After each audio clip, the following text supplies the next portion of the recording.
നമസ്കാരം, മലയാളി വാർത്തയിലേക്ക് സ്വാഗതം. കണ്ണൂരിലെ എല്ലാ രാഷ്ട്രീയ കൊലപാതകങ്ങളിലും കൊന്നവർ കൊല്ലപ്പെട്ടിട്ടുണ്ട്. വിവരങ്ങൾ ചോർന്നേക്കുമെന്ന ഭയം വരുമ്പോൾ കൊന്നവരെ കൊല്ലും. CPM-നെതിരെ വലിയ ആരോപണം ഉയരുന്നു.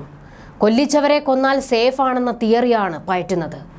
TP കൊലപാതകത്തിൽ CPM-ന് ഹൈക്കോടതിയിൽ നിന്ന് മുട്ടൻ അടി കിട്ടി നിൽക്കുകയാണ്. ഇപ്പോൾ അതിന്റെ ചുവട് പിടിച്ച് പല ആരോപണങ്ങൾ ഉയരുന്നു. തെരഞ്ഞെടുപ്പ് അടുത്തിരിക്കുമ്പോൾ ഉയർന്നു വരുന്ന ഈ ആരോപണങ്ങൾ വലിയ തിരിച്ചടിയാണ് പാർട്ടിക്ക്. പിണറായി വിജയന്റെ പ്രധാന ശത്രുക്കളിൽ ഒരാളാണ് ഇപ്പോൾ ഈ ബോംബ് പൊട്ടിച്ചിരിക്കുന്നത്. RMP നേതാവ് TP ചന്ദ്രശേഖരൻ കൊലപാതക കേസിൽ കോടതി കുറ്റക്കാരനെന്ന് കണ്ടെത്തിയ CPM പാനൂർ ഏരിയ കമ്മിറ്റി അംഗം PK കുഞ്ഞനന്തന്റെ മരണത്തിൽ ദുരൂഹത ആരോപിച്ചിരിക്കുകയാണ് മുസ്ലിം ലീഗ് നേതാവ് KM ഷാജി. TP കൊലപാതക കേസിൽ നേതാക്കളിലേക്ക് എത്താൻ കഴിയുന്ന ഏക കണ്ണിയായിരുന്നു കുഞ്ഞനന്തൻ. കുഞ്ഞനന്തൻ മരിച്ചത് ഭക്ഷ്യവിഷബാധയെ തുടർന്നാണെന്നും KM ഷാജി പറഞ്ഞു. കണ്ണൂരിൽ എല്ലാ രാഷ്ട്രീയ കൊലപാതകങ്ങളിലും കൊന്നവർ കൊല്ലപ്പെട്ടിട്ടുണ്ട്. ഫസലിനെ കൊന്ന 3 പേർ മൃഗീയമായി കൊല്ലപ്പെട്ടതാണ്. കുറച്ചാളുകളെ കൊല്ലാൻ വിടും, അവർ കൊന്നുകഴിഞ്ഞു വരും. കുറച്ചു കഴിഞ്ഞ് ഇവരിൽ നിന്ന് രഹസ്യം ചോർന്നേക്കുമെന്ന ഭയം വരുമ്പോൾ കൊന്നവരെ കൊല്ലും, ഷാജി ആരോപിച്ചു. ഫസൽ കൊലപാതക കേസിലെ 3 പേരെ കൊന്നത് CPM ആണ്. ഷുക്കൂറിന്റെ കൊലപാതക കേസിലെ ഏറ്റവും പ്രധാനപ്പെട്ട പ്രതിയെ ആത്മഹത്യ ചെയ്ത നിലയിൽ കണ്ടെത്തിയിട്ടുണ്ടെന്നും ഷാജി പറഞ്ഞു. മുസ്ലിം ലീഗ് മുനിസിപ്പൽ കമ്മിറ്റി നടത്തിയ പഞ്ചദിന ജനകീയ പ്രതികരണ യാത്രയുടെ സമാപന സമ്മേളനത്തിൽ സംസാരിക്കുകയായിരുന്നു KM ഷാജി. TP ചന്ദ്രശേഖരൻ കൊലപാതക കേസിൽ 13ാം പ്രതിയായിരുന്നു PK കുഞ്ഞനന്തൻ.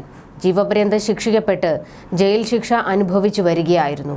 അസുഖത്തെ തുടർന്ന് 1 വർഷത്തോളം തിരുവനന്തപുരം മെഡിക്കൽ കോളേജ് ആശുപത്രിയിൽ ചികിത്സയിലായിരുന്നു. വയറ്റിലെ അണുബാധ മൂർച്ഛിച്ചതിനെ തുടർന്നാണ് ICUവിലേക്ക് മാറ്റിയത്. പിന്നാലെയാണ് മരിച്ചത്.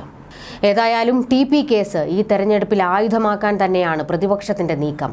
ഇതിലും വലിയ വജ്രായുധം വേറെയില്ല. വടകരയിൽ KK ശൈലജയാണ് CPM സ്ഥാനാർത്ഥി. TPയോടാണ് ശൈലജ പൊരുതേണ്ടി വരിക. TP കേസിൽ CPM-നും പിണറായിക്കുമെതിരെ വലിയ ആരോപണങ്ങളാണ് പ്രതിപക്ഷം നടത്തുന്നത്. TP ചന്ദ്രശേഖരൻ വധക്കേസിൽ പുനരന്വേഷണത്തിനുള്ള സാധ്യതയാണ് ഹൈക്കോടതി വിധിയിലൂടെ ഉണ്ടായിരിക്കുന്നതെന്ന് KPCC പ്രസിഡന്റ് K സുധാകരൻ പറഞ്ഞത്. TP ചന്ദ്രശേഖരന്റെ കൊലപാതകത്തിന് ശേഷവും അദ്ദേഹത്തെ പിണറായി കുലംകുത്തിയെന്നാണ് വിശേഷിപ്പിച്ചത്. കേസിൽ ഇനിയും ആളുകൾ അകത്താകേണ്ടതുണ്ടെന്നും കൊലപാതകം നടത്താനുള്ള അവസാന വാക്ക് പിണറായി വിജയന്റേതാകാനാണ് സാധ്യതയെന്നും അന്വേഷണം മുന്നോട്ട് കൊണ്ടുപോയാൽ കേസ് പിണറായി വിജയനിലെത്തുമെന്നും K സുധാകരൻ ആരോപിച്ചു. മോഹനൻ മാസ്റ്ററുടെ കാര്യം മാത്രമാണ് CPM പറയുന്നത്. കോടതി ശിക്ഷിച്ച CPM നേതാക്കളെക്കുറിച്ച് എന്താണൊന്നും പറയാത്തത്? കണ്ണൂർ ജില്ലയിലെ കൊലപാതകങ്ങൾക്ക് പിന്നിലെ ശക്തി ആരാണെന്ന് എല്ലാവർക്കും മനസ്സിലാകും. ഇടതുമുന്നണി അധികാരത്തിൽ വന്ന ശേഷം TP വധക്കേസ് പ്രതി കൊടിസുനിക്കും 2000-ലേറെ ദിവസമാണ് പരോൾ അനുവദിച്ചത്. TP വധക്കേസിലെ സൂത്രധാരനെ നിയമത്തിന് മുന്നിൽ കൊണ്ടുവന്നാൽ മാത്രമേ ഈ കേസ് പൂർത്തിയാകുകയുള്ളൂവെന്നും K സുധാകരൻ പറഞ്ഞിരുന്നു. എന്തായാലും TP കേസ് ഒരു വലിയ കൊടുവാള് തന്നെയാണ് CPM-ന്റെ തലയ്ക്ക് മുകളിൽ.